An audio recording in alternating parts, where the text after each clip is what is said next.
الذين اصطفى. أعوذ بالله من الشيطان الرجيم. بسم الله الرحمن الرحيم. والله لا يحب سبحان ربك رب العزة عما يصفون وسلام على المرسلين والحمد لله رب العالمين. اللهم صل على سيدنا وعلى آل سيدنا. اللهم صل على سيدنا محمد وعلى آل سيدنا محمد وبارك. اللهم صل على سيدنا محمد وعلى آل سيدنا محمد وبارك. آپس کے لڑائی جھگڑوں میں جھگڑے کی ایک نوعیت گھریلو ہوتی ہے کہ گھر کے اندر جو لوگ رہ رہے ہیں وہ آپس میں لڑائی جھگڑا کر لیں، جیسے آپس میں بہن بھائی کا جھگڑا یا اولاد والدین کے درمیان جھگڑا. اس کو سمجھنے کے لیے شرعی طور پر جو گھر کا سیٹ اپ ہے اس کو سمجھنے کی ضرورت ہے. اللہ رب العزت نے انسان کو ایسے اعضاء دیے جو ایک دوسرے کی ضد ہیں. اپنی صفات کے اعتبار سے یہ اعضاء ایک دوسرے کی ضد ہیں، اس لیے کہتے ہیں کہ انسان ضدین کا مجموعہ ہے. جیسے آنکھ دیکھ سکتی ہے باقی پورا جسم نہیں دیکھ سکتا، یہ ایک دوسرے کی ضد ہوئے. زبان بول سکتی ہے باقی پورا جسم نہیں بول سکتا، ایک دوسرے کی ضد ہوئے. کان سن سکتے ہیں باقی پورا جسم نہیں سن سکتا، یہ ایک دوسرے کی ضد ہوئے. تو معلوم ہوا کہ انسانی جسم ایسے اعضاء سے مل کر بنا ہے جو اپنی صفات کے اعتبار سے ایک دوسرے کے مخالف، ایک دوسرے کی ضد ہیں. لیکن اللہ رب العزت نے اس جسم کے اندر ایک نعمت کو اتارا جس کو روح کہتے ہیں. لہذا روح کی موجودگی میں سب اعضاء ایک بن کر کام کرتے ہیں. ان کا آپس میں جوڑ بھی ہوتا ہے، ایک دوسرے کے ساتھ ان کی کوآرڈینیشن ہوتی. چنانچہ ایک آدمی کے اگر سر میں درد ہو تو آنکھوں میں سے آنسو آئیں گے. آنکھ کبھی یہ تو نہیں کہے گی نا کہ یہ میرا پرابلم نہیں، یہ تو سر کا پرابلم. کیونکہ سب اعضاء ایک بنے ہوئے ہیں، لہذا ایک کی خوشی سب کی خوشی، ایک کا غم سب کا غم. اگر سر میں درد ہے تو آنکھوں سے آنسو آئیں گے، زبان سے آوازیں نکلیں گی، پاؤں چل کر ڈاکٹر کے پاس جائیں گے کہ آپ اس کی کوئی دوا دے دیجئے. تو گویا روح کی موجودگی میں جسم کے اعضاء ایک ہوتے ہیں، ایک دوسرے کے ساتھ مل جل کر زندگی گزارتے ہیں. کوئی دشمن اگر کسی کے سر پر ڈنڈا مارنا چاہے تو آپ دیکھیں گی کہ فوراً اس کے ہاتھ اٹھیں گے اور اس ڈنڈے کو پکڑنے کی کوشش کریں گے. ایسا کیوں کر رہے ہیں؟ وہ کوئی ہاتھوں پہ تو ڈنڈا نہیں مار رہا جی، وہ سر پہ ڈنڈا مارنا چاہتا ہے. مگر چونکہ یہ سب ایک ہیں لہذا سر کی تکلیف پورے جسم کی تکلیف ہوگی، اس لیے ہاتھ اس کو بچانے کے لیے اٹھے اور پاؤں وہاں سے بھاگے اپنے آپ کو بچانے کے لیے. تو زندہ انسان کے سب اعضاء ایک ہوتے ہیں، نیک ہوتے ہیں، آپس میں ایک دوسرے کے کوآرڈینیشن ہوتی ہے. یہاں نیک سے یہ مراد ہے. اب اگر اس انسان کے جسم سے روح کو نکال دیا جائے تو آپ دیکھیں گی کہ سب اعضاء ایک دوسرے سے اجنبی بن جائیں. جس انسان کی روح نکل گئی اس کی زبان کو بھی اگر کوئی آدمی کاٹ دے، نہ آنکھوں سے آنسو آئیں گے، نہ اس کے منہ سے تکلیف کی آواز نکلے گی، نہ ہاتھ پاؤں ہلیں گے اور وہاں سے بھاگنے کی کوشش کریں گے. کیوں؟ کہ جس چیز نے سب کو ایک بنایا ہوا تھا وہ رخصت ہو گئی. اب اعضاء سارے ایک دوسرے سے اجنبی ہو گئے، الگ الگ ہو گئے. اگر کوئی انسان یوں سوچے کہ بندے کی روح تو نکل گئی، ہم اس کے منہ کو سیل کر دیتے ہیں اور اس کے ناک کے راستے سے اس کے اندر ہوا بھر دیتے ہیں، تو کیا ہوا کے بھرنے سے وہ انسان زندہ ہو جائے گا؟ ہرگز نہیں. روح کا قائم مقام اور کوئی چیز نہیں بن سکتی. اب اس مثال کو ذہن میں رکھتے ہوئے ایک گھر کو اپنے سامنے رکھیے. ہر گھر ایسے افراد کا مجموعہ ہے جو اپنی پوزیشن، اپنے مقام کے اعتبار سے ایک دوسرے کے مخالف ہیں. مثلا باپ ہے، اس کی پوزیشن گھر میں کوئی دوسرا نہیں لے سکتا. ماں ہے، اس کی پوزیشن بیٹی نہیں لے سکتی، اس کی پوزیشن گھر میں کوئی دوسرا نہیں لے سکتا. بیٹی ہے، اس کا مقام ماں نہیں لے سکتی. بھائی ہے، اس کا مقام کوئی دوسرا نہیں لے سکتا. تو ماں، باپ، بہن، بھائی یہ مل کر ایک گھر بن گیا. مگر ہر ایک کی اپنی ایک آئیڈینٹی ہے. تو یوں کہہ سکتے ہیں کہ گھر ایسے افراد کا مجموعہ ہے جو ایک دوسرے کی ضد ہیں، مگر اللہ رب العزت نے ان میں ایک نعمت کو اتارا جس کی موجودگی میں یہ افراد اس طرح مل کر ایک اور نیک بن کر کام کرتے ہیں جس طرح روح کی موجودگی میں جسم کے اعضاء ایک بن کر کام کرتے ہیں، اور اس چیز کا نام ہے دین۔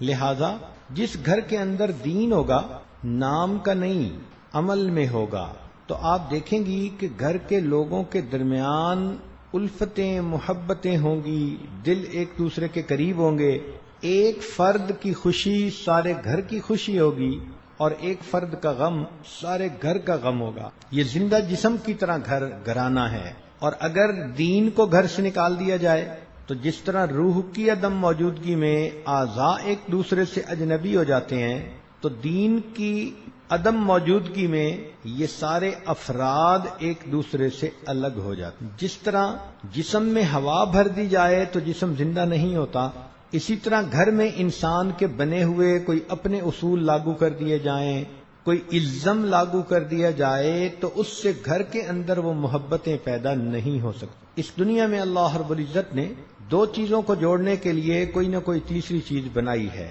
مثلا دو اینٹوں کو جوڑنے کے لیے اللہ رب العزت نے سیمنٹ کو بنا دیا، لیکن لکڑی کے دو ٹکڑوں کو جوڑنے کے لیے سیمنٹ کام نہیں آئے گا۔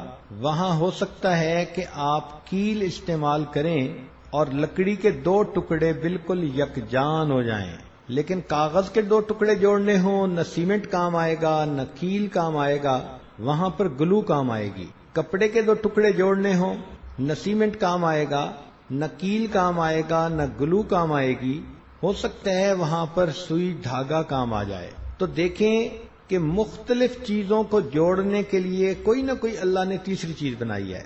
سوال پیدا ہوتا ہے کہ دو انسانوں کے دلوں کو جوڑنے کے لیے اللہ نے کیا چیز بنائی؟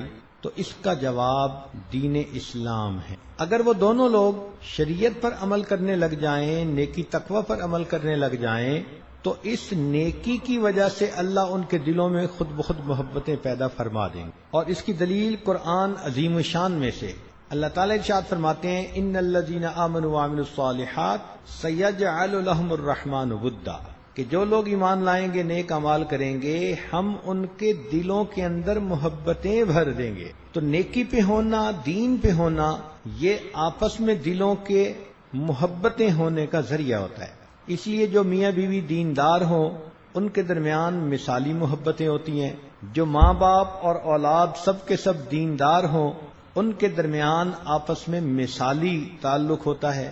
اس لیے گھر کے اندر محبتوں کو پھیلانے کے لیے، خوشیوں بھری زندگی گزارنے کے لیے سب افراد کو دین پر زندگی گزارنی چاہیے۔ بیٹی بھی دیندار، بیٹا بھی دیندار، ماں باپ بھی دیندار۔ تو دین پر عمل کی برکت سے اللہ تعالیٰ دلوں کے اندر محبتیں بھر دیتے ہیں۔ کفر کے ماحول میں ماں باپ اور اولاد کے درمیان وہ محبت ہرگز نہیں ہوتی جو دیندار گھرانوں کے اندر ہوتی۔ تاہم انسان ہے، غفلت کا شکار ہو جاتا ہے۔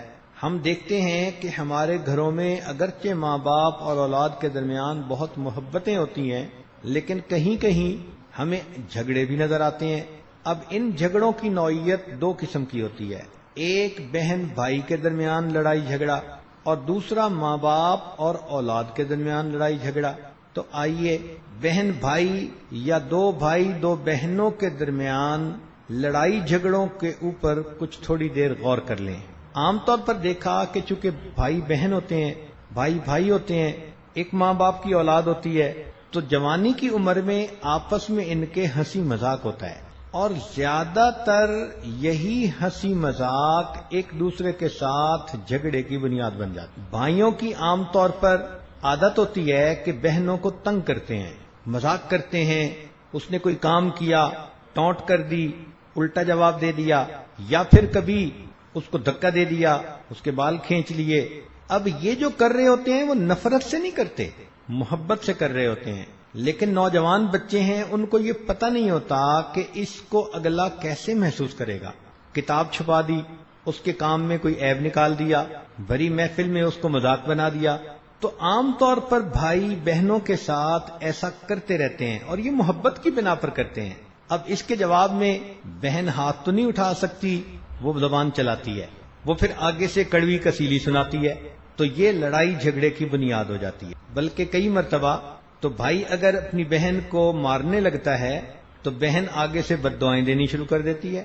اب یہ بچے ہیں، ویسے دیکھو تو ایک دوسرے کے ساتھ بہت محبت، لیکن اس عمر کی وجہ سے، کچے پن کی وجہ سے ایک دوسرے کے ساتھ لڑائی جھگڑا بھی بہت۔ اچھا تم نے مجھے چیز نہیں دی تھی، میں تمہیں کیوں دوں؟ اس نے ایسے کہا تھا تو میں ایسے کیوں نہ کہوں؟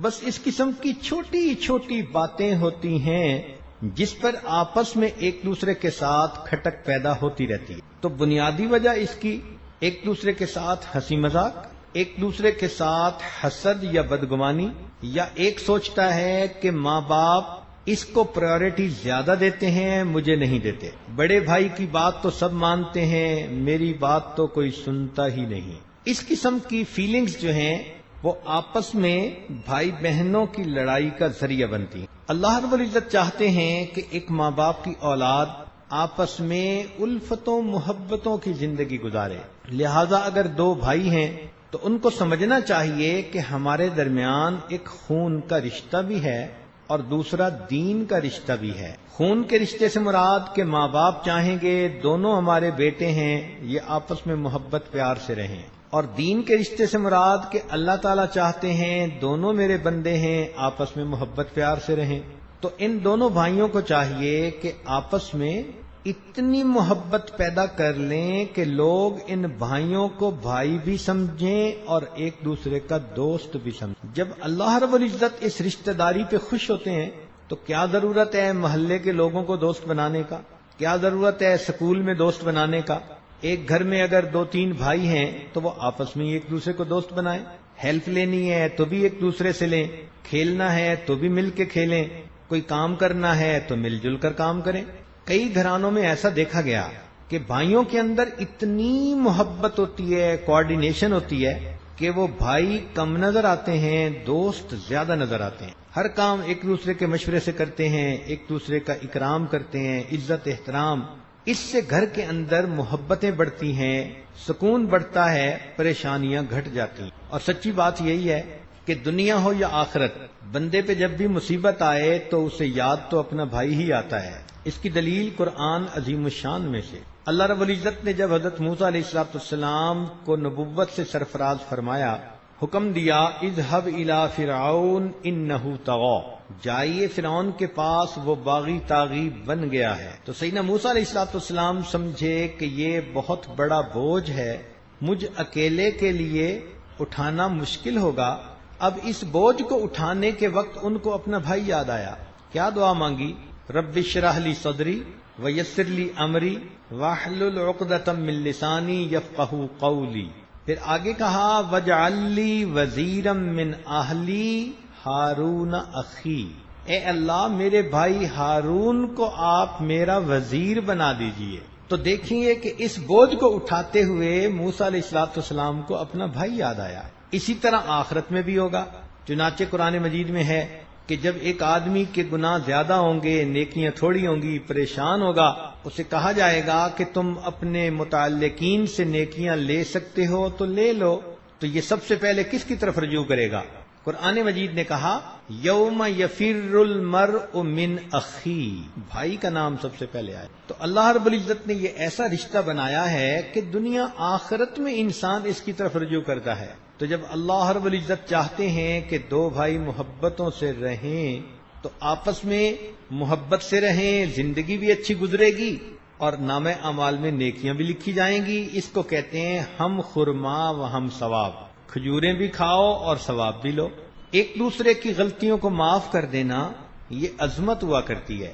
آپس میں ہنسی مذاق ہو جاتا ہے، ایک سیریس بیٹھا ہے، دوسرا خواہ مخواہ مذاق کر کے اس کو تنگ کر رہا ہے، تو پھر آپس میں الجھ پڑتے ہیں۔ یہ غلط بات ہے۔ مذاق اس حد تک کرنا چاہیے کہ جو دوسرا برداشت کر سکے۔ جب دوسرے کا دل دکھے تو ایسا مذاق اچھا نہیں بلکہ برا ہوا کرتا ہے۔ دوسرے کو چھیڑنا، اس کو کسی غلطی پہ آر دلانا، فرض کرو کہ اس کو امتحان میں اچھے نمبر نہیں ملے، اب اس کا ریکارڈ لگانا، اس سے پھر دوسرے بندے کا دل دکھتا ہے۔ ہمارے بزرگوں نے ایک اصول بتایا، فرمایا کہ اگر اپنی عزت کرانا چاہتے ہو تو تم دوسروں کی عزت کرو. یہ نہیں ہو سکتا کہ ایک تو مذاق ہی اڑاتا رہے اور دوسرا اس کی عزت کرتا رہے. تالی دو ہاتھوں سے بجتی ہے. ایک دوسرے کے ساتھ اکرام کا معاملہ کرے کہ وہ چھوٹا ہے لہذا بڑے کا اکرام کرتا ہے. بڑا چھوٹے کے ساتھ شفقت رکھے کہ میرا بھائی ہے مجھ سے چھوٹا ہے. جب ایک طرف سے شفقت ہوگی دوسری طرف سے عزت ہوگی تو آپس میں الفتیں محبتیں بڑھ جائیں گی. تو بھلائی اور خیر خواہی کا رویہ اپنانے سے دلوں میں احترام پیدا ہوتا ہے. یہ جو آپس میں تعلق جوڑنا ہے اس کو شریعت نے صلہ رحمی کہا. صلہ رحمی کا مطلب کہ جن رشتے ناتوں کو شریعت نے کہا کہ قریبی ہیں ان کو مضبوط رکھا جائے، آپس میں میل جول لین دین پیار محبت یہ تعلق نبھایا جائے، اس کو صلہ رحمی کہتے ہیں. اور ایک دوسرے کے ساتھ بولنا چھوڑ دینا انٹریکٹ کرنا چھوڑ دینا اس کو قطع رحمی قطع تعلقی کہتے ہیں. تو اللہ تعالیٰ کو قطع تعلقی ناپسند ہے اور محبت پیار سے آپس میں رہنا صلہ رحمی یہ پسند ہے. حدیث پاک میں آتا ہے کہ دو چیزوں کا بدلہ بہت جلدی ملتا ہے. توجہ سے سنیں اور نوجوان بچے اور بچیاں اس بات کو پلے باندھیں کہ دو چیزوں کا بدلہ انسان کو بہت جلدی ملتا ہے.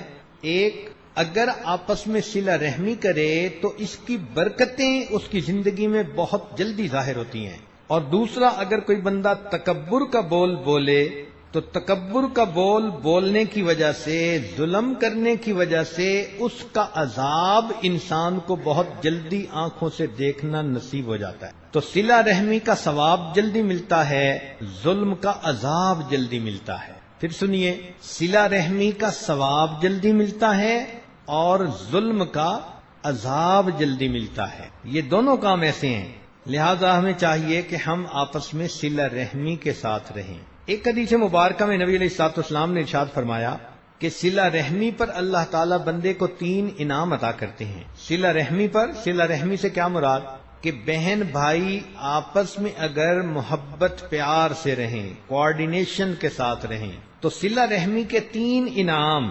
پہلا انعام اللہ تعالیٰ بندے کی عمر کو طویل کر دیتے ہیں، لمبی عمر عطا کرتے ہیں. دوسرا انعام اللہ رب العزت اس بندہ کے رزق کشادہ فرما دیتے ہیں، کھلا رزق عطا فرما دیتے ہیں. صلہ رحمی کرنے والے کو کبھی بھی رزق کی تنگی میں اللہ نہیں ڈالتے، کھلا رزق دنیا میں عطا فرما دیتے ہیں. اور تیسرا انعام کہ صلہ رحمی کرنے والے کو اللہ تعالیٰ بری موت سے محفوظ فرما دیتے. تو موت بھی کلمے پہ نصیب ہو گئی، مال میں بھی برکت ہو گئی، عمر میں بھی برکت ہو گئی. تو بتائیے کہ اس کے علاوہ بندہ اور کیا چاہتا ہے؟ اکثر ہمارے جو مسائل ہیں یا صحت سے متعلق یا کاروبار سے متعلق یا دین سے متعلق، تو تینوں مسائل کا حل صلہ رحمی میں. جب عمر طویل ہوگی تو اس کا مطلب یہ کہ صحت اچھی ہوگی. جب رزق کشادہ ہوگا اس کا مطلب کہ قرضوں مرضوں سے جان چھوٹ جائے گی، غیر کے سامنے ہاتھ نہیں پھیلانا پڑے گا. اللہ تعالیٰ لینے والے کی جگہ بندے کو دینے والا بنائیں گے.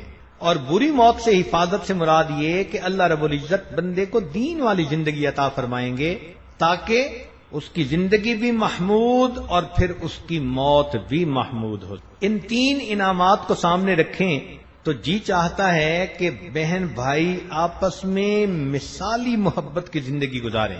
گھر میں بچوں کو یہ حدیث پاک سنائیں اور اس کے فائدے ان کو کھول کھول کر بتائیں کہ دیکھو تم آپس میں جھگڑتے ہو، ایک دوسرے کے ساتھ روٹھتے ہو، بول چال بند کر دیتے ہو، مار کٹائی کا معاملہ کرتے ہو. اللہ رب العزت چاہتے ہیں کہ محبت و پیار سے رہو تو دیکھو کتنے بڑے بڑے انعام ملیں گے. کہ نبی علیہ السلام نے فرمایا کہ بندے کی عمر طویل کر دی جاتی ہے، رزق کھلا کر دیا جاتا ہے اور بری موت سے بندے کی حفاظت کر دی جاتی ہے. ایک اور حدیث پاک ہے، طبرانی شریف کی روایت ہے، نبی علیہ الصلوۃ والسلام نے ارشاد فرمایا کہ جو بندہ چاہے میرا حساب آسان ہو اور میں جلدی سے جنت میں داخل ہو جاؤں، جو شخص چاہے کہ قیامت کے دن میرا حساب آسان ہو اور میں جلدی سے جنت میں داخل ہو جاؤں، تو فرمایا کہ اس کو چاہیے کہ جو اس سے توڑے یہ اس سے جوڑے. یعنی جو اس سے دور ہونا چاہے بھائی بہن یہ اس کو قریب کرے، کوئی روٹھ جائے یہ اس کو منا لے، کوئی پریشان ہو تو یہ اس کی پریشانی کو ختم کرنے میں مدد کرے تاکہ دل ایک دوسرے کے ساتھ اور نتھی ہو جائیں۔ فرمایا جو تجھ سے توڑے تو اجھ سے جوڑ۔ یہ نہیں ہے کہ جیسے ہم کہتے ہیں ہمارے ساتھ کوئی اچھا رہے گا تو ہم اچھا رہیں گے، اگر برا ہوگا تو ہم بھی برے بنیں گے، یہ تو تجارت ہوئی۔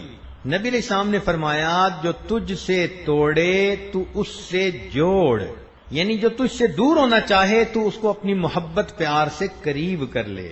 دوسرا فرمایا کہ جو تجھ پر ظلم کرے تو اللہ کے لیے اس کو معاف کر دے۔ لہذا بھائی بہنوں میں آپس میں اگر کسی نے مذاق کر دیا، زیادتی کر دی، دوسرے کا دل دکھا دیا، گو ایسا نہیں کرنا چاہیے تھا، مگر معاف کرنے والے کو چاہیے کہ جلدی معاف کر دے تاکہ اللہ کی رحمتوں سے اس کو حصہ نصیب ہو۔ اور تیسرا فرمایا کہ جو تجھے محروم کرے تو اس کو عطا کر دے۔ بہن بھائیوں میں یہ بھی مسئلہ ہوتا ہے، یہ چیز لایا تھا اس نے مجھے نہیں دی تھی تو میں اس کو کیوں دوں؟ فلاں موقع پہ دیکھیں اس نے کھلونا میں نے کھیلنے کے لیے مانگا تھا، کمپیوٹر کہا تھا کہ میں استعمال کرتا ہوں، اس نے مجھے نہیں دیا تھا، تو فرمایا کہ جو تجھے محروم کرے تو اس کو عطا کرے۔ یہ دین اسلام کتنا پیارا ہے، شریعت کے اندر کیا حسن ہے کہ زندگی گزارنے کے اتنے بہترین اصول بتا دیے گئے۔ چنانچہ نبی علیہ السلام فرماتے تھے صل من قطعک، جو تجھ سے توڑے تو اس سے جوڑ، واعف عمن ظلمک، جو تجھ پر ظلم کرے تو اسے معاف کر دے، واحسن من اساء الیک، جو تیرے ساتھ برائی کرے تو اس کے ساتھ اچھائی کا معاملہ کر۔ ان تین کاموں کے کرنے پر نبی علیہ السلام نے فرمایا کہ اس بندے کا حساب آسان ہوگا، جنت میں آسانی کے ساتھ داخل ہوگا۔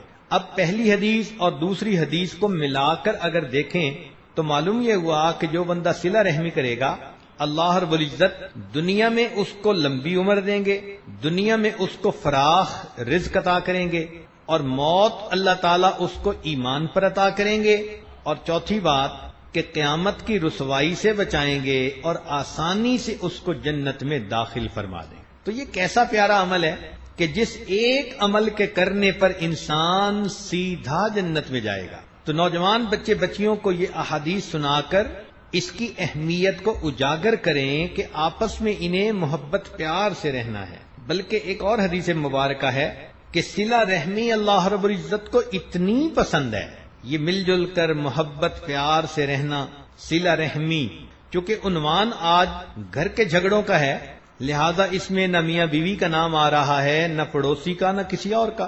صلہ رحمی تو تمام ان رشتوں میں شامل جو شریعت نے قرار دیے ہیں، لیکن عنوان کی وجہ سے چونکہ نوجوان بچوں کا تذکرہ چل رہا، انہی کا نام لیا جا رہا ہے۔ تو فرمایا کہ صلہ رحمی اللہ رب العزت کو اتنی پسند ہے کہ گھر کے لوگ اگر گناہگار بھی ہوں گے، صلہ رحمی کرنے کی وجہ سے اللہ ان کو مال اور اولاد کی کثرت عطا فرما دیں گے۔ اللہ اکبر کبیرہ، کہ اگر کسی گھر کے لوگ گناہگار بھی ہیں، اس لیے آپ دیکھیں گی کہ کتنے لوگ ہوتے ہیں ظاہر میں نماز کا اہتمام نہیں، رسم و رواج کی زندگی، لیکن مال بھی خوب ہوتا ہے، اولاد بھی خوب ہوتی ہے۔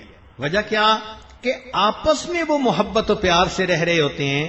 اس عمل کی وجہ سے اللہ رب العزت ان کو مال میں بھی کثرت دے دیتا ہے، اولاد میں بھی کثرت دے دیتا ہے۔ تو سوچئے اگر گناہگار بندوں کو بھی اللہ تعالیٰ یہ نعمتیں دے دیتا ہے تو جو نیکوکار بن کر زندگی گزاریں گے اور صلہ رحمی کریں گے، پھر اللہ رب العزت کی کتنی برکتیں ان کو نصیب ہوں گی۔ دوسرا زاویہ ماں باپ اور اولاد کے درمیان۔ عام طور پر دیکھا کہ ماں باپ اولاد کی تربیت چاہتے ہیں، ان کو روک ٹوک کرتے ہیں۔ نوجوان بچوں کو روک ٹوک بری لگتی ہے۔ ماں نے کہہ دیا بیٹی تم نے فلاں کے گھر نہیں جانا، حکمت ہوگی کوئی اس میں، اب بیٹی کو غصہ چڑھ گیا، امی تو پابندیاں ہی لگاتی رہتی ہے، باجی کو جانے دیتی ہے، مجھے کیوں نہیں جانے دیتی۔ ماں نے کہا کہ بیٹی تم دوپٹے کا خیال نہیں رکھتی، کیا مصیبت ہے، امی گھر میں بھی آرام سے نہیں رہنے دیتی۔ تو بجائے اس کے کہ بچی یوں کہے کہ ہاں امی یہ اچھی عادت ہے مجھے اپنانی ہے، اس کو پابندیاں نظر آتی ہیں۔ جب نفس کے اندر انانیت ہوتی ہے تو اصلاح کی ہر بات بندے کو بری لگتی ہے۔ میں اسے سمجھوں ہوں دشمن جو مجھے سمجھائے ہے، جو سمجھائے وہی دشمن نظر آتا ہے۔ فون اٹھایا ماں نے کہہ دیا بیٹی جب میں بھی ہوں تیرے بھائی بھی ہیں تو گھر میں دوسرے لوگ فون اٹھا لیں گے، آپ کیوں اٹھاتی ہو؟ اس پہ جھگڑا۔ ماں نے کہہ دیا کہ دسترخوان پہ بیٹھے ہوئے کہ فلاں چیز کم ہے لے کے آؤ، ہر وقت مجھے ہی کام کہا جاتا ہے، مجھے سکون سے امی کھانا بھی نہیں کھانے دیتی۔ تو نوجوانوں کی تھنکنگ بھی عجیب ہوتی ہے، تو کئی مرتبہ تو روک ٹوک پہ ان کو دکھ ہوتا ہے، حالانکہ ماں باپ ان کے محسن ہوتے ہیں، وہ ان کو اچھی باتوں پہ روک ٹوک کر رہے ہوتے ہیں، مگر یہ اس بات کو سمجھ نہیں رہے ہوتے۔ لہذا روک ٹوک سے دل کا تنگ ہونا یہ انتہائی بری بات ہے۔ روک ٹوک کو اپنے لیے بہتر سمجھیے۔ نوجوان بچے یہ سمجھیں کہ شکر ہے ہمارے قریب کوئی ایسا ہے کہ جو ہمیں غلطی ہونے سے پہلے اس سے بچا لیتا ہے۔ ہر بندے کو تجربات کرنے کی ضرورت نہیں، زندگی کے نفع نقصان کے تجربے ہر کسی کو کرنے پڑیں تو مصیبتوں میں سے گزرنا پڑ جائے، ذلتیں اٹھانی پڑ جائیں، پریشانیاں سر پہ آ جائیں، ہر ایک کو نفع نقصان کے تجربے کرنے کی ضرورت نہیں۔ ماں باپ نے دھوپ پہ بال سفید نہیں کیے ہوتے، جو زندگی کے وہ تجربے کر چکے، اولاد کو چاہیے کہ بس ان سے فائدہ اٹھائے، ماں باپ کی بات کا لحاظ رکھے۔ اس لیے ماں باپ کی بات کو دھیان سے سننا اچھی عادت ہے، اور ان کی بات کو درمیان میں کاٹ دینا یہ انتہائی بری بات ہے۔ نوجوان بچوں کو یہ بھی دیکھا کہ ان کا دل چاہتا ہے کہ مجھے ہر مشورے میں شامل کیا جائے، چونکہ ٹین ایجر ہو جاتے ہیں تو وہ سمجھتے ہیں کہ جی گھر کے مشورے میں میری بات ہی نہیں سنتے، مجھ سے کوئی پوچھتا ہی نہیں، یا چھوٹا کہتا ہے جی بڑے بھائی سے تو پوچھ لیتے ہیں، مجھ سے کوئی پوچھتا ہی نہیں۔ یہ عمر ہی ایسی ہے کہ اس عمر میں بندہ چاہتا ہے کہ یا تو میری بات مانی جائے، اگر مان لو تو بچے کے اندر احساس برتری آ جائے گا، وہ یہ سمجھے گا کہ بس میری ہی بات مانی جاتی ہے، میں سپیریئر ہوں دوسروں سے، اور اگر نہ مانی جائے تو اس میں احساس کمتری آ جاتا ہے، ڈپریشن کا شکار۔ تو دونوں باتیں عجیب۔ اس میں تحمل مزاجی کام آتی ہے کہ ماں باپ عقل مندی کے ساتھ بچے کو ڈیل کریں، نہ اس میں احساس برتری پیدا ہونے دیں، نہ اس میں احساس کمتری پیدا ہونے دیں، کیونکہ عمر ایسی ہے کہ فوراً غصہ آتا ہے، اور نوجوان بچوں کو جب غصہ آتا ہے تو لگتا ہے کہ کہیں سے کوئی سیلاب آ گیا ہے، اسی وقت ایک دوسرے سے جدا ہونے کی باتیں کرتے ہیں، گھر سے نکل جانے کی بات کرتے ہیں، بس مرنے مارنے پہ تل جاتے ہیں، ان کا غصہ ان کے کنٹرول میں نہیں ہوتا۔ اب ان نوجوان بچوں سے یہ پوچھا جائے کہ آپ کو کس نے پال پوس کر بڑا کیا، تو جواب ملے گا ماں باپ نے۔ بھائی ماں باپ کے ساتھ بڑے بہن بھائیوں کا بھی تو حصہ ہے، انہوں نے بھی تو ماں باپ کا ساتھ دیا، چھوٹے ہوتے ہیں تو بڑی بہن ماں کی طرح اس کا خیال رکھتی ہے، رشتہ دار جو قریبی ہوتے ہیں وہ مورل سپورٹ دیتے ہیں، خالہ پھپھو اور اس قسم کے جو رشتے ہوتے ہیں ان کی مورل سپورٹ ہوتی ہے۔ تو بچے خود بخود پل کے جوان نہیں ہو جاتے، ان کے بڑے اور جوان ہونے میں قریب کے لوگوں کا حصہ ہوتا ہے۔ تو جب چھوٹے تھے ہر کام میں محتاج تھے، تب آخر کسی نے تمہارا خیال رکھا نا؟ تمہاری ماں راتوں کو جاگتی تھی، اس نے بچپن میں ولادت کے بعد سلیپ لیس نائٹس گزاری کہ سال 2 سال تک بچے عام طور پہ راتوں کو جاگتے ہیں، روتے ہیں، ماں تھکی ہوئی بھی ہو تو اس کو بچے کی خاطر جاگنا پڑتا ہے۔ اور جو چھوٹے بچے ہیں ان کی تو ہم نے عجیب عادت دیکھی، اللہ کے فضل سے پورے دن وہ سوتے ہیں، اور جب رات ماں باپ کے سونے کا وقت ہوتا ہے اس وقت وہ جاگتے ہیں۔ اور میں اپنے دوستوں کو اکثر یہی کہتا ہوں کہ بچوں کی برکت ہے کہ آپ کو بھی تہجد پڑھنی نصیب ہو جاتی ہے۔ تو ماں باپ نے بھی تو آخر جاگ کے راتیں گزاری نا زندگی کی، پہلے بچے کو کھلایا بعد میں ماں نے کھایا، پہلے بچے کو پلایا بعد میں بچے نے پیا، بعد میں ماں نے پیا، پہلے بچے کو سلایا اور بعد میں ماں جا کر سوئی، قربانی تھی نا اس کی۔ تو آخر اس قربانی کا کوئی ریٹرن ہونا چاہیے۔ کیا اتنا بھی اس ماں کا حق نہیں کہ وہ نوجوان بچے کو کوئی بات سمجھائے تو یہ اس کی بات کو تسلی سے سن لے؟ آج کل کے نوجوان تو بس ماں کو اللہ میاں کی گائے سمجھتے ہیں، لحاظ ہی نہیں کرتے۔ آئیے دیکھیے شریعت نے کیا کہا۔ قرآن عظیم الشان میں اللہ رب العزت ارشاد فرماتے ہیں وَبِالْوَالِدَيْنِ إِحْسَانًا، کہ تم ماں باپ کے ساتھ حسن سلوک کا معاملہ کرو، ماں باپ دونوں کے ساتھ۔ گو کہ ایک صحابی نے پوچھا کہ میں کس کے ساتھ حسن سلوک کروں؟ فرمایا ماں۔ پھر پوچھا کس کے ساتھ؟ فرمایا ماں۔ تیسری مرتبہ کس کے ساتھ؟ فرمایا ماں۔ چوتھی مرتبہ پوچھا تو فرمایا ہاں باپ کے ساتھ بھی حسن سلوک کرو۔ تو اس حدیث پاک سے یہ مطلب نکلا کہ باپ کے ساتھ بھی حسن سلوک کرنا ہے مگر ماں کا اس سے بھی زیادہ خیال رکھنا ہے، اس لیے کہ ماں نے تکلیف زیادہ اٹھائی ہوتی ہے۔ 1 سال تو اس نے پیٹ میں اٹھایا ہوتا ہے، پھر اس کے بعد 2 سال اس نے گود میں اٹھایا ہوتا ہے، ہر وقت بچے ہی میں مصروف ہوتی ہے۔ 24 گھنٹے کی خادمہ، کوئی ڈیوٹی تھوڑا ہوتی ہے کہ 8 گھنٹے میں بچے کو اٹینڈ کروں گی اور پھر میں بری، نہیں، ماں باپ تو 24 گھنٹے اس کے لیے ہیں۔ بلکہ پہلے وقتوں میں جب آج کل کے ڈائپر نہیں ہوتے تھے اور بچے رات کو سوئے ہوئے سردی کے موسم میں اپنے بستر پر پیشاب کر دیتے تھے، تو ہم نے ایسی مثالیں بھی سنی کہ ماں بچے کو خشک بستر پر لٹا دیتی تھی اور گیلے بستر پر خود لیٹ جاتی تھی۔ اللہ اکبر کبیرہ۔ ہمارے قریبی رشتہ داروں میں ایک بچی نے نیت کر لی کہ اللہ نے مجھے بیٹا دیا ہے، میں اس کو ہمیشہ باوضو دودھ پلاؤں گی۔ اللہ اکبر کبیرہ۔ ہم نے جو اس بچی کو دیکھا، اتنا مجاہدہ، حیران رہ گئے، اس لیے کہ مدر فیڈنگ خود کرتی ہے اور اس نے کہا کہ میں نے نیت کی ہوئی ہے کہ باوضو پلاؤں گی۔ اب ہر وقت تو وضو نہیں رہتا، چلو دن میں تو گزارا ہو جاتا ہے، سردی کی راتوں میں بچے کو دودھ پلایا اور پلا کے وہ بیچاری لیٹی اور 5 منٹ اس کی آنکھ لگی کہ بچہ پھر رونے لگا۔ اب گرم بستر میں سے اٹھ کے وہ جائے اور باتھ روم میں وضو کر کے پھر آ کے پلا رہی ہے، پھر بچے کو فیڈ دی اور ابھی آدھا گھنٹہ بچہ نہیں سویا تھا کہ پھر رونا شروع کر دیا۔ اللہ کی شان، بچی کو پھر وضو کے لیے جانا پڑا۔ ایک رات میں وہ بچی 15 دفعہ جا کر وضو کر کے آتی۔ سوچیں وہ بچی رات کو کیا سوتی ہوگی۔ سفر میں بچہ رو رہا ہے اور بچی کا اس وقت وضو نہیں، اب جی کہیں وضو کی جگہ تلاش کرو۔ اب بچی کے لیے سفر میں وضو کی جگہ کتنا مشکل کام، کس جتن سے اس نے اپنے اس بیٹے کو دودھ پلایا، یہی سوچ کے مجھے حیرت ہوتی ہے اور دل کہتا ہے کہ واقعی اللہ رب العزت نے جو ماں کا یہ مقام بتایا، یہ اس ماں کا حق بنتا ہے۔ اسی لیے حدیث پاک میں آتا ہے کہ اللہ رب العزت شب قدر کے اندر بڑے بڑے گناہگاروں کی مغفرت فرما دیتے ہیں۔ جو ماں باپ کا نافرمان ہوتا ہے، شب قدر میں بھی اللہ اس کی مغفرت نہیں فرمایا کر۔ نبی علیہ الصلوۃ والسلام کی خدمت میں ایک صحابی آئے اور کہنے لگے، اے اللہ کے نبی، مجھ سے بڑا گناہ سرزد ہو گیا۔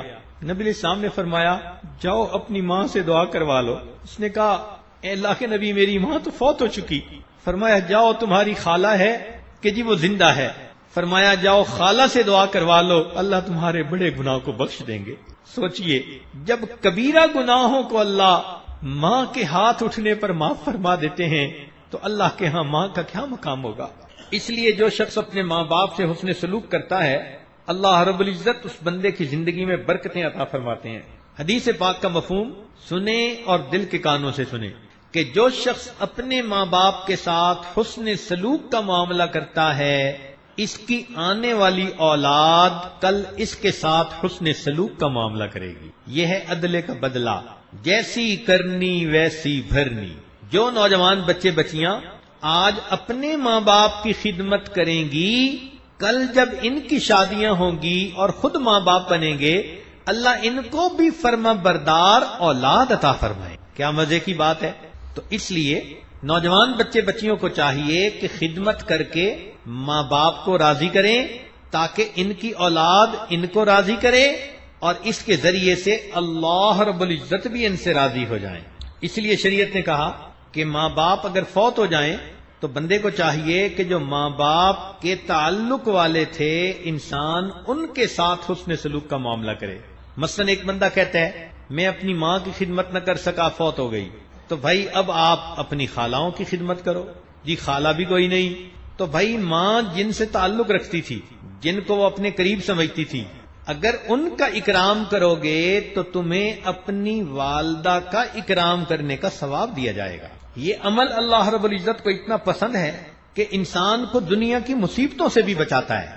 چنانچہ بخاری شریف کی روایت ہے کہ بنی اسرائیل کے 3 بندے سفر پر نکلے، بارش ہو گئی تو اس سے بچنے کے لیے وہ غار کے اندر چلے گئے۔ بارش کی وجہ سے ایک بڑی چٹان جو تھی وہ گری اور غار کے منہ کے اوپر آ گئی۔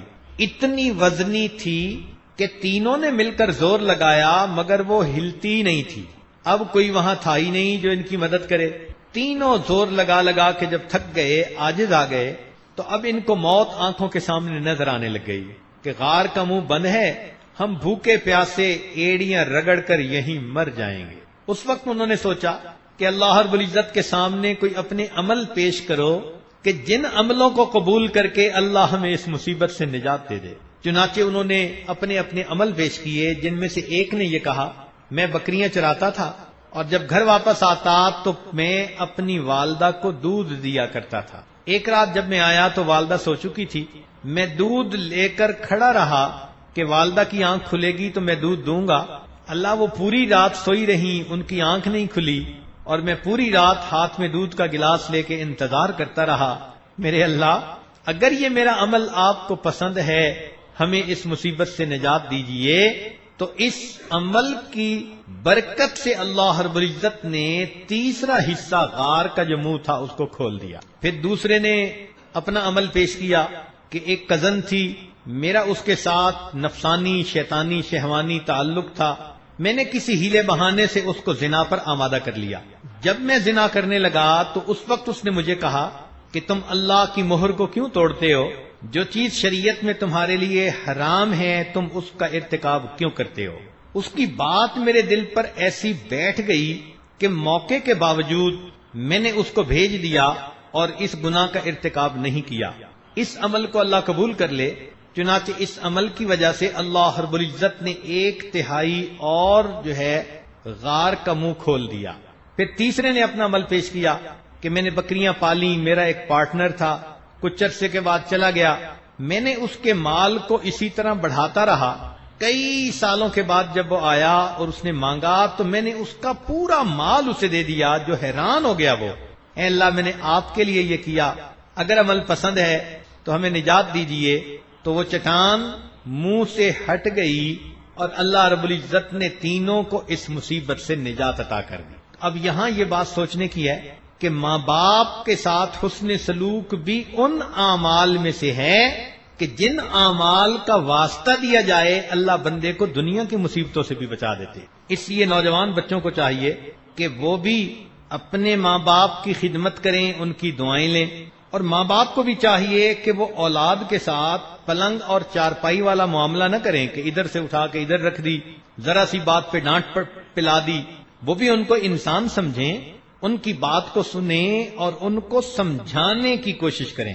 زبردستی اپنی رائے بچوں پہ ٹھونسنے کی بجائے ان بچوں کو سمجھانا چاہیے، نفع نقصان بتانا چاہیے، تاکہ بچے اپنی خوشی کے ساتھ ایک کام کو کر رہے ہوں۔ تو ماں باپ کو بھی اس کا خیال کرنا چاہیے اور اولاد کو بھی خیال کرنا چاہیے۔ اب اگر بالفرض ماں باپ خیال نہیں کر پاتے تو کیا نوجوانوں کو بھی پھر خیال نہیں رکھنا چاہیے؟ نہیں، شریعت کہتی ہے کہ ماں باپ نے اگر خیال نہ بھی رکھا تمہیں اجر تب ملے گا جب تم پھر بھی ان کی خدمت کرو گے۔ حیرت کی بات ہے کہ شریعت کہتی ہے کہ ماں باپ اگر کافر ہیں اور مشرک ہیں وَصَاحِبْهُمَا فِي الدُّنْيَا مَعْرُوفًا، تم اس دنیا میں ان کے ساتھ پھر بھی اچھائی کا معاملہ کر لو۔ تو کافر اور مشرک ماں باپ کے ساتھ اگر اچھائی کا حکم، تو جو ایمان والے ماں باپ ہیں جنہوں نے بچے کو چھوٹی عمر میں کلمے کی نعمت دے دی، ان کے ساتھ اچھائی کرنا اللہ کو کتنا پیارا ہوگا۔ لہذا اگر بہن بھائی آپس میں محبت و پیار سے رہیں، اولاد ماں باپ کے ساتھ محبت و پیار سے رہے، ان کی خدمت کرے، تو گھر پھر ایک جنت کا نمونہ بن جاتا ہے۔ اللہ تعالیٰ اس گھر میں عزتیں بھی دیتے ہیں، صحت دیتے ہیں، رزق میں برکتیں، اولاد میں برکتیں، موت بھی آتی ہے تو ایمان پر، اور آخرت میں بھی حساب آسان اور جنت میں جانا آسان۔ تو اس عمل پر دیکھیے اللہ رب العزت کی کتنی رحمتیں ہوتی۔ ہمارے قریب کے ایک دیہات میں ایک واقعہ پیش آیا جو سنا کر یہ عاجز اپنی بات کو مکمل کرتا ہے۔ امید ہے کہ نوجوان بچے اور بچیاں اس بات کو دل کے کانوں سے سنیں گے۔ دیہاتی علاقے میں بوڑھے ماں باپ تھے، اللہ نے بڑھاپے میں ان کو اولاد عطا کر دی۔ بچے کو انہوں نے پڑھایا، بچہ ذہین تھا، حتیٰ کہ وہ بچہ پڑھ لکھ کر انجینئر بن گیا۔ اب جب وہ انجینئر بنا تو شہر کے اندر اس کو بڑی اچھی نوکری مل گئی، کوٹھی مل گئی، کار مل گئی۔ اس نے ماں باپ کو کہا کہ جی آئیں میرے ساتھ شہر میں رہیں۔ ماں باپ چونکہ دیہات میں رہنے کے عادی تھے، رشتہ داریاں وہیں تھیں اور آزاد ماحول فضا تھی، اور وہ اس ماحول میں ایڈجسٹ ہو چکے تھے۔ وہ کچھ دن تو شہر میں رہے، کوئی بیمار ہے تو دیہات میں جاؤ، کسی کی خوشی تو جاؤ، غمی تو جاؤ۔ تو ماں باپ نے کہا کہ بیٹے ہم سے بار بار کے یہ سفر نہیں ہوتے، ہمیں آپ وہیں دیہات میں رہنے دو، ساری برادری وہیں ہے، ہم ان کی خوشی غمی میں بھی شریک ہوتے رہیں گے، آپ نے اگر رہنا ہے تو آپ شہر میں رہ لو، آتے رہنا، ہم سے ملتے رہنا۔ چنانچہ اس طرح بچے نے شہر رہنا شروع کر دیا۔ کچھ عرصے کے بعد اس نے سوچا کہ بھئی اب ہر طرح سے میں سیٹ تو ہو ہی چکا ہوں، تو مجھے شادی کروا لینی چاہیے۔ شہر کا ایک بڑا معزز گھرانہ تھا، ان کے بارے میں پتہ چلا کہ ان کی بیٹی خوبصورت بھی ہے، خوبصیرت بھی ہے۔ اس نے ان کی طرف نکاح کا پیغام بھیجا، ماں باپ سے پوچھا، ماں باپ نے کہا کہ بیٹے زندگی آپ نے گزارنی ہے، جہاں آپ خوش ہوں گے ہم بھی وہیں خوش ہوں گے۔ لو جی، اس کی شادی ہو گئی۔ اب شادی کے بعد یہ اپنی بیوی کو گھر لے کے آیا۔ بیوی کچھ عرصہ تو ماں باپ کو ملنے، اس کے ماں باپ کو ملنے دیہات میں جاتی رہی۔ پھر جب بچوں کے سلسلے شروع ہو جاتے ہیں تو آنا جانا بھی مشکل ہوتا ہے۔ ماں باپ اس بچے کو کہتے کہ آپ ہمارے پاس ہفتے میں ایک دفعہ آ جایا کرو۔ یہ ایک دفعہ چلا جاتا ملنے۔ اب بندہ ہے، کئی دفعہ پلاننگ کرتا ہے کہ میں 2 گھنٹے میں آ جاؤں گا، اور 2 کی جگہ 6 گھنٹے لگ جاتے ہیں۔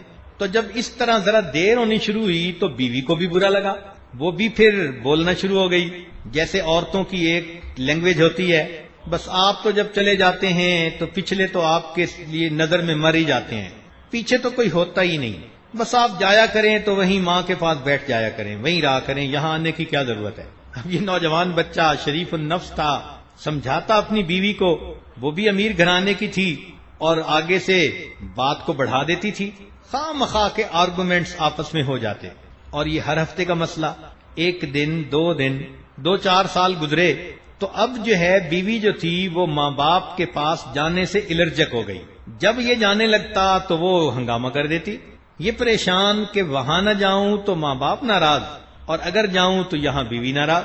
سوچتا تھا کہ میں کیسے اس مصیبت سے جان چھڑاؤں۔ اتنے میں اس کو سعودی عرب سے ایک جاب آفر آ گئی، بہت اٹریکٹیو پیکج تھا، فرنج بینیفٹس تھے۔ اس نے ماں باپ کو جا کر بتایا کہ مجھے تو سعودی عرب میں نوکری مل لی ہے۔ ماں باپ بڑے خوش ہوئے، بیٹے ہمارا اللہ حافظ ہے، تم پاس دیس میں جاؤ گے، اللہ کا گھر دیکھو گے، اور بیٹے ہمارے لیے یہی خوشی کافی ہے۔ ماں باپ نے اجازت دے دی، یہ بیوی بچوں کو لے کر مکہ مکرمہ آ گیا۔ وہاں آنے کے بعد اس زمانے میں ٹیلی فون تو زیادہ ہوتے نہیں تھے، بس جو حج اور عمرے پہ لوگ آتے تھے انہی کے ذریعے پیغام رسانی ہوتی تھی یا کوئی چیز ایک دوسرے کو پہنچا دی جاتی تھی۔ چنانچہ یہ بچہ شروع میں ان کے لیے خرچہ بھی بھیجتا رہا اور کبھی کبھی صحت خوشی کے پیغام بھی بھیجتا رہا، لیکن 13 سال یہ وہیں پر رہا اور اپنے والدین کی طرف واپس نہ آ سکا۔ نیک تھا، ہر سال حج کرتا تھا۔ ایک مرتبہ حج کے دوسرے تیسرے دن یہ مطاف میں کھڑا ہے، بیت اللہ کے سامنے زارو قطار رو رہا ہے۔ کسی اللہ والے نے دیکھا، پوچھا نوجوان کیا ہوا؟ کہتے ہیں کہ مجھے 13 سال ہو گئے ہیں، ہر دفعہ میں حج کرتا ہوں لیکن حج کے 2-3 دن کے بعد میں خواب دیکھتا ہوں کہ کوئی کہنے والا کہتا ہے تیرا حج قبول نہیں، اور میں پریشان ہوں کہ پتہ نہیں کون سی مجھ سے ایسی غلطی ہوتی ہے کہ میرا حج اللہ کی بارگاہ میں قبول ہی نہیں۔ وہ اللہ والے تھے، بندے کی نبض پہچانتے تھے، انہوں نے 2-4 باتوں میں گیس کر لیا، فگر آؤٹ کر لیا کہ اس بچے نے 13 سال ماں باپ کو شکل ہی نہیں دکھائی، ان کے پاس گیا ہی نہیں، تو بوڑھے ماں باپ صاف ظاہر ہے کہ اس پر خفا ہوں گے۔ انہوں نے بات سمجھائی کہ بیٹے جاؤ، ماں باپ زندہ ہیں، ان کی خیر خبر لو، پھر واپس آنا۔ خیر یہ بچہ آیا اور اس نے آ کر فوراً اپنی ٹکٹ بک کروا لی۔ بیوی نے کچھ آئیں بائیں شائیں کرنے کی کوشش کی، مگر یہ نوجوان سیریس تھا، اس نے بھی اس کو شیر کی آنکھیں دکھائیں۔ جب بیوی نے دیکھا کہ یہ بہت سیریس نظر آتا ہے تو چپکے سے ڈر کے مارے بھیگی بلی بن کے بیٹھ گئی۔ خیر اس نے تیاری کی، یہ واپس اپنے ملک آیا۔ اب جب اپنے گاؤں کے قریب پہنچا تو اس نوجوان کو یہ بھی پتہ نہیں تھا کہ میرے ماں باپ اس وقت زندہ بھی ہیں یا نہیں ہیں۔ اب یہ سوچ رہا ہے کہ پتہ نہیں میرے ماں باپ کس حال میں ہیں، 13 سال گئے ہوئے ہو گئے تھے۔ اس کو ایک 9-10 سال کا لڑکا ملا گاؤں کا، اس نے اس سے پوچھا کہ وہ فلاں بوڑھے میاں بڑے میاں کا کیا حال ہے؟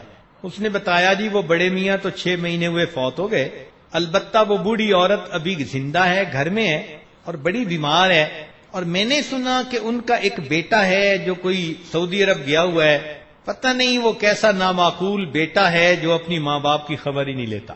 اس بچے کو کیا پتا تھا کہ وہ اسی نوجوان سے بات کر رہا ہے. بچہ تو بات کر کے چلا گیا لیکن اس نوجوان کے دلوں کے تار کو چھیڑ گیا. اب اس کو احساس ہوا اوہو والد دنیا سے چلے گئے، میں نے آخری وقت میں ان کی شکل ہی نہ دیکھی. اب تو امی مجھ سے ناراض ہوگی اور امی تو میرا چہرہ ہی نہیں دیکھے گی، امی تو مجھے گھر سے ہی نکال دے گی، بات ہی نہیں کرے گی میرے ساتھ. اب یہ سوچ رہا ہے کہ میں امی کو کیسے مناؤں گا. مغموم دل ہے، گھر کی طرف جا رہا ہے. بالآخر اس نے جب گھر کے دروازے پر پہنچ کر دیکھا تو دروازہ کھلا تھا، کواڑ ملے ہوئے تھے. اس نے آہستہ سے دروازہ کھولا، اندر داخل ہوا. کیا دیکھتا ہے کہ صحن میں چارپائی کے اوپر اس کی بوڑھی بیمار والدہ لیٹی ہوئی ہیں. ہڈیوں کا ڈھانچہ تھیں، وہ چارپائی کے ساتھ لگی ہوئی تھی. اس کو خیال آیا کہ کہیں امی سو نہ رہی ہو تو میں پہلے آہستہ آہستہ چلتے ہوئے قریب جاتا ہوں. چونکہ اس کی والدہ جو تھی اس کے بارے میں اس کو پتا تھا کہ اس کی بینائی چلی گئی، اس کی آنکھوں پہ موتیا آ گیا، بڑھاپے میں جو آ جاتا ہے عام طور پر. تو یہ اس کو پتا تھا کہ میری والدہ کی بینائی کام نہیں کرتی. آہستہ آہستہ چلتے چلتے قریب ہوا، دبے پاؤں جب بالکل قریب پہنچا کہ بھئی امی سوئی ہوئی ہے یا جاگ رہی ہے، تو یہ حیران ہوا کہ اس کی والدہ اس وقت ہاتھ اٹھے ہوئے تھے اور کچھ لفظ کہہ رہی تھی، گویا اللہ تعالیٰ سے دعا مانگ رہی تھی. اب بیٹا یہ سوچتا ہے کہ ماں بات نہیں کرے گی، مجھے گھر سے نکال دے گی، میری شکل نہیں دیکھے گی. اور ادھر ماں کا دل دیکھو کہ اس بڑھاپے میں اور بیماری میں چارپائی پر لیٹی ہوئی ہے اور وہ دعا مانگ رہی ہے. تو بچے نے جب قریب ہو کر سنا تو ماں یہ الفاظ کہہ رہی تھی، اللہ میرا خامد دنیا سے چلا گیا، میرا ایک ہی بیٹا ہے جو میرا محرم ہے، اللہ اسے بخیریت واپس پہنچا دینا تاکہ اگر میری موت آئے تو مجھے قبر میں اتارنے والا کوئی میرا محرم موجود ہو. ماں یہ دعائیں مانگ رہی ہے اور بیٹا سمجھتا ہے کہ ماں مجھے دیکھنا بھی گوارا نہیں کرے گی. تو ماں کے جب الفاظ اس نے سنے کہ امی کہہ رہی ہے اللہ میرا خامد تو فوت ہو گیا، میرا ایک ہی بیٹا ہے، بخیریت اس کو واپس پہنچانا تاکہ جب میری موت کا وقت آئے مجھے بھی قبر میں اتارنے والا کوئی میرا محرم موجود.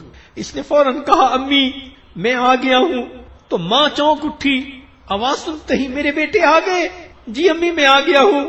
ماں کہنے لگی بیٹے ذرا قریب ہو جانا، میں تمہاری شکل تو دیکھ نہیں سکتی، مجھے اپنا بوسہ لینے دو، مجھے اپنے جسم کی خوشبو سونگنے دو. یہ ماں کی محبت ہوتی ہے. خیر یہ بچہ 2-4 دن وہاں رہا. اللہ کی شان کے ماں بیمار تھی، چند دنوں میں فوت ہو گئی. اس نے اپنی والدہ کو دفنایا کفنایا اور اس ذمہ داری سے فارغ ہوا اور کچھ عرصے کے بعد یہ واپس مکہ مکرمہ آ گیا. کہتے ہیں کہ اگلے سال جب حج کا موقع آیا اس نے حج کی. حج کے دوسرے دن پھر خواب دیکھا. جس شخص کو دیکھتا تھا اس نے دیکھا کہ وہی ہے اور اس کو کہہ رہا ہے اللہ نے تیرے اس حج کو بھی قبول کر لیا اور تیرے پچھلے 13 حجوں کو بھی قبول کر لی. جب ماں باپ کے ساتھ حسن سلوک سے اللہ رب العزت بندے کے عملوں کو قبول کر لیتے ہیں اور اس کے ساتھ رحمتوں کا معاملہ کرتے ہیں تو نوجوانوں کو چاہیے کہ گھروں میں نہ آپس میں الجھیں، نہ ماں باپ کی بے قدری کریں، ماں باپ شفقتوں والا معاملہ کریں، اولاد خدمت کا معاملہ کرے، سب محبت پیار کے ساتھ رہیں، لڑائی جھگڑے سے بچیں. یہ فساد ہے اور واللہ لا يحب الفساد، اللہ تعالیٰ فساد کو پسند نہیں فرماتے. اللہ تعالیٰ ہمیں ایک بن کر اور نیک بن کر زندگی گزارنے کی توفیق عطا فرمائے. وآخر دعوانا ان الحمد للہ رب العالمین.